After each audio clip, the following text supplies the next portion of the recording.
الحمد للہ رب العالمین والعاقبۃ للمتقین والصلاة والسلام علی سید الانبیاء والمرسلین وعلی آلہ واصحابہ اجمعین اما بعد اعوذ باللہ من الشیطان الرجیم بسم اللہ الرحمن الرحیم اما بعد ناظرین گرامی السلام علیکم ورحمۃ اللہ وبرکاتہ۔ سورۃ ہجر ہم پڑھ رہے ہیں اور انشاءاللہ آج ہم پچھلے درس سے آگے آیت نمبر 19 سے آگے تفسیر بیان کریں گے۔ آیت کو سماعت فرمائیے اور پھر میں انشاءاللہ اس کی تفسیر عرض کروں گا۔ وَالْأَرْضَ مَدَدْنَاهَا وَأَلْقَيْنَا فِيهَا رَوَاسِيَ وَأَنبَتْنَا فِيهَا مِن كُلِّ شَيْءٍ مَّوْزُونٍ وَجَعَلْنَا لَكُمْ فِيهَا مَعَايِشَ وَمَن لَّسْتُمْ لَهُ بِرَازِقِينَ وَإِن مِّن شَيْءٍ إِلَّا عِندَنَا خَزَائِنُهُ وَمَا نُنَزِّلُهُ إِلَّا بِقَدَرٍ مَّعْلُومٍ وَأَرْسَلْنَا الرِّيَاحَ لَوَاقِحَ فَأَنزَلْنَا مِنَ السَّمَاءِ مَاءً فَأَسْقَيْنَاكُمُوهُ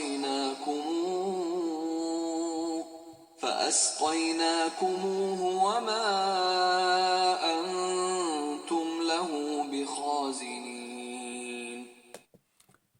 ترجمہ آیت 4 مبارکہ جو ہیں یہ اللہ تعالیٰ کی قوت، اللہ تعالیٰ کی عظمت، اللہ تعالیٰ کی اس جہان پہ ملکیت اور اس کے وجود کی دلیل دیتی ہیں۔ یعنی ان تمام چیزوں کا اگر کوئی خالق ہے تو یقیناً ان چیزوں سے وہ پہلے ہے، اور ان چیزوں کو دیکھتے ہوئے جو اس کی قدرت ہے، جو اس کی طاقت ہے، جو اس کی عظمت ہے، یا جو اس کی حکومت ہے، پھر اس کے بارے میں ہم کو سوچنا اور اس کے بارے میں ہمیں غور کرنی چاہیے اور اس کے احکام کی طرف ہمیں توجہ دینی چاہیے۔ فرمایا کہ ہم نے زمین کو پھیلا دیا اور اس کے اوپر ہم نے کھڑے کر دیے ہیں پہاڑوں کو، اور اس میں ہم نے اگائے ہیں انبتنا نباتات میں فیہا من کل شیء، میں اس میں ہر چیز بڑی مناسب اور موزوں ہے۔ سبحان اللہ، یعنی کس قدر سائنسی اور علمی آیت مبارک ہے۔ زمین پھیلا دی، اگرچہ زمین کی شکل بالکل میدان کی طرح نہیں ہے، یعنی زمین کو جب خلا سے دیکھا جائے تو وہ آپ کو ایک دائرے کی صورت میں نظر آتی ہے، لیکن جب زمین پہ جہاں بھی آپ کھڑے ہو کے دیکھیں گے تو آپ کو میدان کی صورت میں نظر آتی ہے۔ اور اس کی خوبصورتی اللہ تعالیٰ نے یہ کیا ہے کہ چونکہ زمین پہ تقریباً 2/3 حصے پانی ہے، یعنی زیادہ حصہ آپ 60% to 70% کے درمیان سارا پانی ہے، بڑے بڑے یعنی اوشینز ہیں، سمندر ہیں، تو ان سمندر میں چونکہ پانی کی سطح برابر ہوتی ہے، لہٰذا اوور آل وہ جو برابر ہے وہ سطح برابر لگتی ہے، اور جہاں کہیں میدان اور پہاڑ ہیں تو وہیں بھی وہ برابر نظر آتے ہیں۔ ہاں، پہاڑ میں اونچی نیچی جگہ پہ آپ کو فرق محسوس ہوتا ہے۔ پھر اللہ نے اس کے اوپر پہاڑ کھڑے کر دیے، زمین کے اوپر پہاڑ کھڑے ہیں، بہت اونچے ہیں، یعنی ماؤنٹ ایورسٹ سے اتنا اونچے۔ پھر پہاڑوں کے فوائد ساری دنیا کو یہ جغرافی میں بڑے معلوم ہیں، اور اب یہ پتہ چلا ہے، جیسا قرآن مجید نے کہا ہے کہ یہ پہاڑ ہم نے زمین پہ میخیں ٹھوکی ہیں، تو اب یہ پتہ چلا ہے کہ زمین جو پہاڑ ہیں ان کی جو روٹس ہیں، جو زمین کی پلیٹس ہیں، ان تک ملی ہوئی ہیں، اور یہ تھیوری ہے کہ ان پلیٹس کے اندر سے مادہ نکل کے وہ پہاڑ بن گیا ہے۔ دونوں صورتیں اسلام کے اس دعوے کو زمینوں کو ہم نے پہاڑ گاڑ دیے ہیں سکون کے لیے، اس کی میخیں لگا دی ہیں، اس کو ثابت کرتے ہیں۔ یعنی اگر پلیٹوں کے اندر سے مادہ نکل کے پہاڑ بن گیا ہے تو بھی ایک قسم کی سکون ہے کہ میں پلیٹوں کو اس نے پکڑا ہوا ہے، اور ویسے اگر ہیوی ہیں تو بھی اس کا ایک قسم کی دلیل ہے۔ پھر پہاڑوں کے فائدے بے شمار ہیں، میں اب کیا اس مختصر وقت میں کروں، کتنی معدنیات ہیں، اوپر فضا میں ان کا کتنا اثر ہے، چیز ٹھنڈی ہو جاتی ہے، بادل ہیں، بارش آتے ہیں، وہ بہت بڑا ایک سٹور بن جاتے ہیں اس کا برف کا، جس سے بعد میں ہمیں پانی ملتا رہتا ہے۔ یعنی اتنی چیز ساری جو کیلشیم ہے بہت بڑی ضرورت ہے انسانی کی، وہ ساری پہاڑوں سے آتی ہے۔ پھر جو نقطے والی چیز ہے وہ دیکھیں، وہ ہے کہ ہم نے ہر چیز اگائی ہے اور جو بڑی مناسب اور مقدار میں، فیہا من کل شین موزون، یعنی بڑی ہی مناسب ہے۔ آپ نباتات کو دیکھیں، ان کا کس قدر گہرا تعلق ہے انسانوں، حیوانوں اور موسم کے ساتھ۔ یہی موزون کی، مناسبت کی مقدار، معتدل مقدار کی تعریف ہے۔ یہ انسان کے لیے انتہائی خوبصورت اور موزون ترین نباتات ہیں، حیوانات کے لیے ہیں، حشرات کے لیے ہیں، پرندوں کے لیے ہیں۔ ہر چیز مخلوق جو ہے ان سے وہ اپنا فائدہ اٹھا رہی ہے اور نکال رہی ہے، یعنی اپنی غذا اور رزق کا بندوبست کر رہی ہے، کتنے لاکھوں سال سے، اور قیامت تک یہ چلتا رہے گا۔ پھر اس کو مزید واضح کر دیا بڑے علمی انداز میں۔ یہ آیات ساری علمی ہیں، یعنی اس بات کی محتاج ہیں کہ ہم علم حاصل کریں گے تو ہم ان کی حقیقی طور پر تفسیر کر سکیں گے، ان کی ہم حقیقی اہمیت کو سمجھ سکیں گے، اور پھر ہمارے ایمان میں تازگی ہوگی۔ جب ہم ان کو نہیں سمجھیں گے، آپ پڑھ جاتے ہیں، کیا پتہ ہے اللہ تعالیٰ کلام میں کیا حکمت ہے، لیکن جب آپ معنی سمجھتے ہیں تو پھر حکمت کی طرف آپ چل پڑتے ہیں۔ وَجَعَلْنَا لَكُمْ فِيهَا مَعَائِشَ، اس میں ہم نے آپ کی روزی رکھ دی ہے اس زمین کے اندر، جس کے اوپر پہاڑ ہیں، جس کے اوپر سمندر ہیں، جس کے اوپر نباتات کو موزون طریقے سے پیدا کرنے کی استعداد ہے اور اسباب ہیں، تو ہم نے اس کے لیے تمہارے لیے معاش رکھ دی ہے، اور تم اس کے ساتھ وہ رزق لینے والے ہیں، اور تم اسی کی وجہ سے یعنی رزق حاصل کرنے والے ہو۔ یعنی انسان کو رزق نہیں دے سکتا۔ تو یہ جو چیزیں ہیں، اللہ تعالیٰ کا نظام جو ہے، زمین کا، یہ آسمان کا، یہ پہاڑوں کا، یہ سمندروں کا، اور یہ ساری زمین کے نباتات کی، یہ اسباب ہے انسان کے رزق کا۔ اللہ تعالیٰ نے اسے کہا کہ میں تمہارے رزق نہیں، ورنہ تم رزق کہاں سے حاصل کرتے، کیسے تمہارے؟ یہ آپ دیکھیں نا، چاند پہ کیوں ہم نہیں رہ سکتے؟ کیونکہ وہ اسباب نہیں ہے۔ مریخ پہ، زحل پہ کہیں سردی ہے، کہیں گرمی ہے، کہیں پانی نہیں ہے، کہیں نباتات نہیں ہے، کہیں درخت نہیں ہے، کہیں آکسیجن نہیں ہے۔ پھر آکسیجن جو ہماری زندگی کی ضرورتیں وہ ساری اس میں شامل ہے، بیان کر۔ یعنی یہ آیتیں سمندر ہیں، سمندر ہے علم کا اور غور و فکر کا۔ ایک عام آدمی سے لے کر ایک بڑے سائنٹسٹ تک ان کے اندر ریسرچ کی، غور و فکر کی، سمجھنے کی صلاحیت موجود ہے۔ پھر فرمایا کہ وَإِنَّ مِن شَيْءٍ إِلَّا عِندَنَا خَزَائِنُهُ، یعنی یہ چیز ہم نے جو بیان کی ہیں، ان کے آپ کے پاس کچھ بھی نہیں ہے جو کچھ ہمارا دیا ہوا ہے، لیکن ہمارے پاس کیا ہے کہ ان کے تمام خزانے میرے پاس ہیں۔ ان کی یہ چیزیں، ان سب کے جو خزانے ہیں وہ میرے پاس ہیں۔ یعنی ان کے اندر استعداد جو آپ کے فائدے کی ہے وہ میں ہی آپ کو پرووائڈ کرتا ہوں۔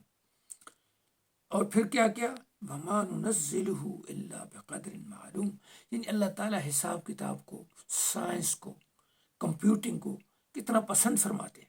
یعنی اس آیت میں ہمیں رغبت دی گئی ہے کہ ہم جو چیزیں ہیں ان کو ناپنے، تولنے، پیمانے، حساب کتاب کرنے، ان کو جاننے کے علموں کی طرف جائیں۔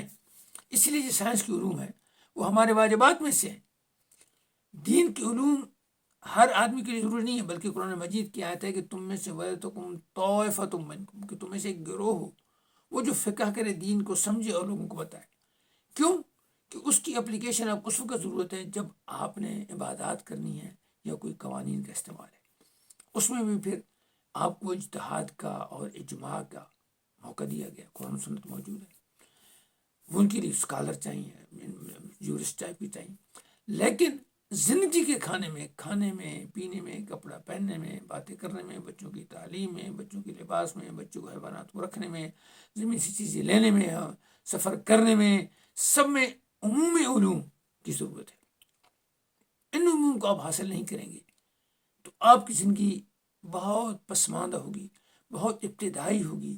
آپ آگے، اور جو اللہ نے آپ کو علم کی استعداد دی ہے، یعنی انسان کی استعداد علم فرشتوں سے بڑھ کر ہے، کیونکہ جب امتحان لیا گیا تو فرشتے انسان کے مقابلے میں کم تر نکلے۔ وہ کیا تھا؟ علم کی استعداد تھی۔ علم تو فرشتوں کے پاس زیادہ ہے، لیکن استعداد علم، اس لیے ہم پہ تحقیق کریں گے، ریسرچ کریں گے تو ہم سے بڑی بڑی راہیں کھلیں گی، بڑے بڑے انکشافات ہوں گے۔ اب دیکھو نا، یہ کمپیوٹر اور یہ بجلی کائنات میں موجود ہے، یہ انکشاف ہوا۔ کمپیوٹر کی صلاحیت ہے، ہوا کی، فضا کی، الیکٹرو میگنیٹک فورس ہے، روئی لائٹ ہے، ہمیں اب ڈسکلوز ہو رہی ہے، لیزر اب بن رہی ہیں، دوسری چیزیں اب بن رہی ہیں، ورنہ کائنات میں تو یہ استعداد موجود ہے۔ جب سے زمین بنی ہے، انسان کے آنے سے پہلے سے استعداد موجود ہے۔ تو ہمیں اس میں علم حاصل کرنا چاہیے کہ ہم نہیں اتارتے ہیں کوئی چیز مگر ایک معین معلوم مقدار کے مطابق، یعنی اس میں مقدار کا علم ہوتا ہے، پھر وہ چیز اترتی ہے. تو اللہ کے ہاں لوح محفوظ میں یہ تمام علوم، تمام کیفیات، تمام حالات، تمام شماریات، تمام چیزیں موجود ہیں. اور اللہ تعالیٰ اپنے پروگرام کے مطابق، جو اللہ تعالیٰ نے اپنا ازل سے بنایا ہوا ہے اس کے مطابق نازل کرتے ہیں. اس میں انسان بھی ہے، حیوان بھی ہے، نباتات بھی ہیں، جمادات بھی ہیں، حشرات بھی ہیں، پرندے بھی ہیں، سب چیزیں موجود ہیں. یہی بارش ہے، یہی موسم کے حالات ہیں، یہ انسانوں کی پیدائش ہے، حیوانوں کی پیدائش ہے. یعنی اب دیکھیں بارش سے کس قدر چیزیں اگر قحط آ جائے تو کیا مسائل ہیں، قحط سالش کتنے مسائل پیدا ہو جاتے ہیں.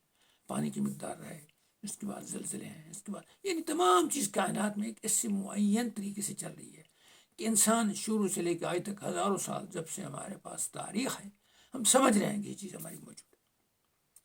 تو یہ چیز ساری دلیل ہیں کہ ایک بنانے والا ہے. اگر ہم کہیں نا کہ خود بن گئی ہیں تو یہ ہمارے ایک ایسا مفروضہ ہے جس کی دلیل نہیں ہے. آج تو کوئی چیز خود بخود، کبھی آپ دیکھیں کہ بندر سے خود بخود انسان بن گیا، یا گھوڑے سے خود بخود کوئی بھینس بن گئی ہے. یہ آپ نے دیکھا ہے کہ کوئی مطلب ہے. یعنی یہ چیزیں یہ خود بخود نہیں، بنانے والے نے ایک نظام اور اسباب. اب ہم جہاں ہم اسباب معلوم ہو جاتے ہیں ہم فائدہ اٹھا لیتے ہیں، جہاں ہمیں اسباب معلوم نہیں ہوتے ہم فائدہ نہیں اٹھا سکتے. اسباب کس سے معلوم ہوتے ہیں؟ علم کے ذریعے معلوم ہوتے ہیں. اس لیے ہمیں علم کی طرف بہت توجہ کرنی چاہیے. بدقسمتی سے جب سے دیکھیے نبی صلی اللہ علیہ وسلم نے کفار سے بچوں کو قرآن سیکھنے کے لیے نہیں کہا کہ تم ان کو پڑھاؤ، غزوہ بدر کے قیدیوں کو نہیں، ان سے کہا کہ دوسرے علوم پڑھاؤ، یعنی گنتی پڑھاؤ اور تحریر کرنا پڑھاؤ. یعنی اس وقت گنتی 1 2 3 حساب، یعنی ہمارے اسلام کے ابتدائی زمانے میں میتھمیٹکس بہت ضروری تھی، کیونکہ اسے ہم فرائض کہتے ہیں. فرائض میں آپ کی نسبتیں ہوتی ہیں کہ بھئی آپ کو کیا ملنا ہے کیا نہیں ملنا. تو یہ چیزیں جو ہیں وہ علم کے ساتھ ہے. اور اللہ نے جہاں بھی اپنے ایسا، اللہ نے ریاضی کو بہت پسند فرمایا. جہاں بھی بات ہوئی ہے حساب کی بات ہوئی ہے، کتاب کی بات ہوئی ہے، تعین کی بات ہوئی ہے، وقت کی بات ہوئی ہے، ایک حد کی بات ہوئی ہے کہ فلانی حد تک اجازت ہے، فلانی حد تک اجازت نہیں ہے. تو یہ چیزیں بڑی ضروری ہیں. جب سے مسلمانوں نے اس کے پیچھے چھوڑ دیا تو پھر پیچھے ہی رہ گئے. اب بھی بڑا ضروری ہے کہ حکومتیں اول تو یہ اسلامی حکومتوں کے فرائض میں سے، اس لیے زکوٰۃ کے مستحقات میں سے جو زکوٰۃ کی اپلیکیشن ہے، جہاں زکوٰۃ کو اپنے خرچ کرنا ہے، صرف کرنا ہے، اس میں ایک علم کی مد ہے، علم حاصل، اور اس میں تمام علم شامل ہیں. بدقسمتی سے کچھ صاحب علم کہتے ہیں یہ دینی نہ، تمام علوم، دینی علوم تو چند افراد کے لیے ہیں. دیکھیے عبادات بہت سادہ ہے. کوئی بڑے علم نماز پڑھنے کے لیے کیا پڑھے؟ صحابہ کا صرف چند صحابہ فقیہ تھے اور وہ تمام امور میں فقیہ تھے. یعنی وہ گورنر تھے، وہ تعلیم دینے والے تھے، وہ اساتذہ تھے، ان کو اسلام کو بھی پتہ تھا اور دوسری چیزوں کا بھی پتہ تھا. یعنی ان کا جو لیول تھا وہ بہت اونچا تھا دماغ کا، اس لیے وہ سب سے آگے تھے. تو تعلیم کا خرچ اسی لیے کہ بھائی اس میں کیا، اور فلاح عامہ کا خرچ اسی لیے. تو گزارش یہ ہے کہ آج کی میں انہی آیات پہ اپنا درس ختم کرتا ہوں. مزید جو اس دلائل ہیں اگلی 2 3 آیات میں ہیں. پھر آخر میں یہ آئے گا کہ اللہ تعالیٰ ہمیں دوبارہ زندہ کرنے والے ہیں، لہٰذا ہمیں اس پہ ایمان رکھنا چاہیے قیامت پہ. تو یہ سارے ہمیں غور کرنی چاہیے. ہمیں قرآن مجید کو توجہ سے پڑھنا چاہیے ترجمے کے ساتھ، پھر تفاسیر کو دیکھنا چاہیے. ہر مسلمان کے لیے ضروری ہے کہ کم از کم سال میں 1 دفعہ ترجمے سے پڑھ لے، سال صرف ترجمے سے پڑھ لے. اگر آپ کو عربی نہیں آتی ہے کوئی مشکل نہیں، آپ قرآن مجید کھول کے ترجمہ پڑھتے رہیں. اگر آپ کو عربی پڑھنے میں تکلیف آتی ہے کوئی بات نہیں، قرآن مجید کھول کے آپ ترجمہ پڑھتے رہیں. یعنی اللہ کا پیغام تھا، اور مختلف ترجمے پڑھیں، ایک ترجمے پر انحصار نہ کریں، کیونکہ ترجمے والوں نے اپنی ترجمانی کی، اس میں کمی بیشی ہو جاتی ہے، پھر حاشیے میں زیادہ باتیں آگے پیچھے کر جاتی ہیں. تو کوشش کریں کہ ٹیکسٹ پہ رہے. حاشیے اگر پڑھنے ہیں تو مختلف علماء کے پڑھیں تاکہ آپ میں تشدد رہے. اللہ تعالیٰ آپ کے اور مجھے قرآن مجید پڑھنے کی توفیق عطا فرمائے. رمضان کی برکتوں سے فائدہ اٹھانے کی توفیق عطا فرمائے. ہمیں اپنی اولادوں کی اچھی تربیت کرنے کی توفیق عطا فرمائے. ہمارے گناہوں کو معاف فرمائے اور ہمیں اپنے نیک بندوں میں شمار فرمائے، اور ہمیں دوسروں کے لیے اچھائیاں اور بھلائیاں پھیلانے کی توفیق عطا فرمائے. انشاءاللہ دوبارہ ملاقات ہوگی. ربنا تقبل منا انک انت السمیع العلیم. سبحان ربک رب العزۃ عما یصفون وسلام علی المرسلین والحمد للہ رب العالمین. انشاءاللہ اگلی دفعہ ملاقات ہوگی. السلام علیکم ورحمۃ اللہ وبرکاتہ.